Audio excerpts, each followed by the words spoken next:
The problem that we are given is the function f has a continuous derivative. If f of 0 equals 1, f of 2 equals 5, and the integral from 0 to 2 of f of x dx is 7, what is the integral from 0 to 2 of x times f prime of x dx? And it gives us 4 options to choose from here. So if we were to draw a little picture of this, it would look something like this. This would be on the Cartesian plane. This would be y, and this would be x. It says that for f of x, we start at 0 and 1. So let's just put some ticks here. 1, 2, 3, 4, 5. And let's put some ticks over here that are basically the same size. So 2. So at 0 and 1, this is where our function is starting for this integral here, because this is f of x. So it starts at x equals 0 and it goes over to x equals 2. But its starting point is 0 and 1. And then its ending point is 2 and 5. So if we go up here, we'd have a point like this. Okay, so far so good. We would draw a curve that would connect that line to that, or sorry, that point to that point, and it would look it could look like that. It could look something totally different, but it's a curve from here to here.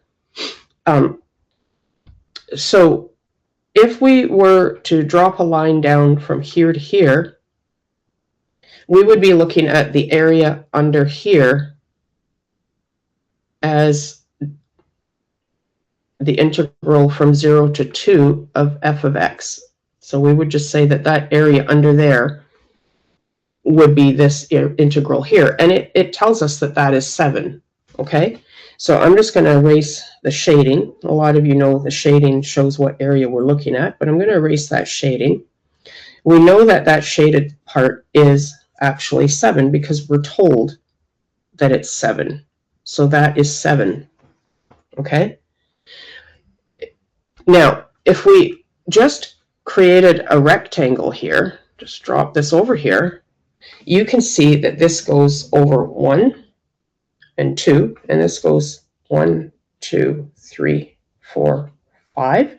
So it goes 2 over and 5 up. Well, the area of that rectangle is just length times width, which is 2 times 5, which is equal to 10, right? And if we take the 7 away from the 10 in that rectangle, we know that what's left, the area that's left, is 3. So we know this area is 3.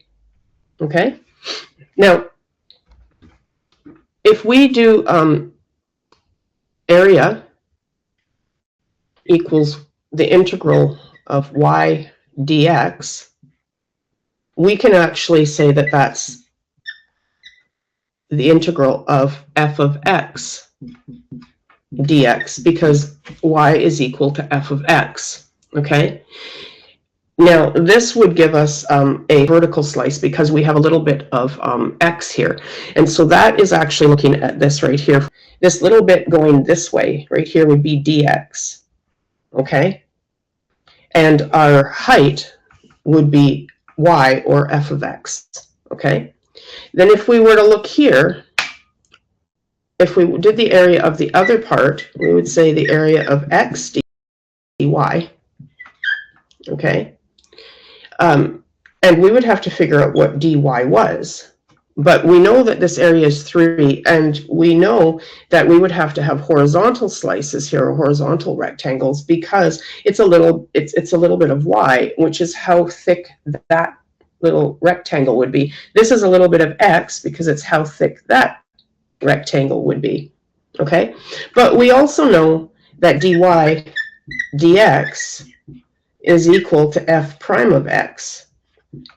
And if we solve for dy, we would get f prime of x dx, because we would multiply this by dx over 1, and this by dx over 1, or just multiply this by dx and that by dx, right? You don't really need to put it over 1.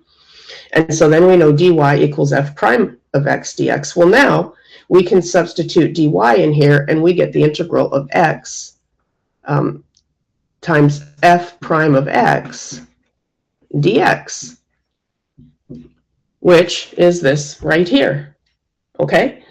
And that is going to be going from 0 to 2 on here, and it's just this little bit in here. So what your height is here and your width is here, or you could say your length and your width, however you want to look at it.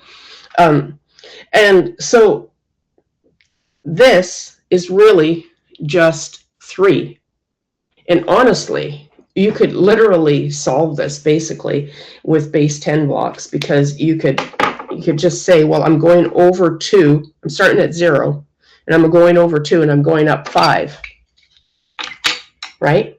Because it's the area under that curve, which would be somewhere from here up to here, right? So this would be 0, that would be 1, this would be 2, that would be 5. This would be f of x under here, which would add up to 7. Now, I've probably not drawn that curve perfectly, but you can see 1, 2, 3, 4, 5. That might be 6, and then that would be 7. And then this would be 1, 2, and 3. So it kind of works out. It's not perfect, but the area under here would be 7, and this area would be 3. Well, this is the area when we are doing vertical slices, and this is the area when we're doing horizontal slices. And so the horizontal slices are here, the vertical slices are there, and that's about it. And I guess you could label this 2 and 5 and 0 and 1. You could do the same here, right? 0 and 1, 2 and 5, right? This would be 0, 0 right here, right? So your x-axis is going that way. Let me just draw this here. Your y-axis is going that way, and you could literally just set this up with base 10 blocks and show, like, just count, right? The other thing is you could also do the 10, take away the 7 with base 10 blocks as well. So what would be left if I take 10, if I have 10 and I take away 7, right? Well, I'm going to be left with 3. And you can see that that's what this is. So this area here under this curve is 7, and this area here above the curve is 3. And it's just really the area of a big rectangle, and you just take away the area of f of x, and you're left with the area of x, f prime of x dx. So underneath the curve is this area from 0 to 2, right? And we could put 0 to 2 on there if we wanted, and 0 to 2 here would be the area above the curve. So the integral would be this one here, and then this one here. This one has vertical slices. This one here has horizontal slices. And you can see that because the y tells us vertical slices with a little bit of thickness, which is x dx, right? And this is horizontal slices with a little bit of thickness, which is how, like, the y dy, right? And so that's how I know that this slice would go this way and this slice would go that way. And I may have over-explained this in trying to make it simplified, but really, honestly, it takes all of about 30 seconds to solve this one if you have a decent base in calculus and understand how to manipulate your functions around and, substitute and things like that. So I got really excited about this, I guess, because I can use my base 10 blocks with this. I could actually show a really young child how this works. Also, if you wanted to, you could also count by 2s, which were orange. So in this case, we're counting by 5s, 5, 10, right? We're taking off the 7 from the 10, right? You could actually even just do it this way if you wanted to, right? Well, if I use up 7, if that area is 7, the area that's left is 3. But I could also, instead of doing the light blue, I could do the orange, and we could count from 2s to 10, 2, 4, 6, 8, 10. and then do the same thing here, where I draw on a curve that would somewhat match the problem. And again, the curve's going to be whatever it is. I don't know what the curve is. I do know that it takes, the area under it takes up 7, so I'm kind of drawing it based on that, right? Let me move that over so you can see that, and move that up just so you can see that. Anyways, that's about it. I really like that even in calculus, we can still use base 10 blocks to show the area under the curves and the area above the curves for some of these problems. Some of them, you know, we don't have the exact blocks that you could use for it, but I mean, this one, it's beautiful, it's easy, it's simple, and so I thought I would do a little video about it.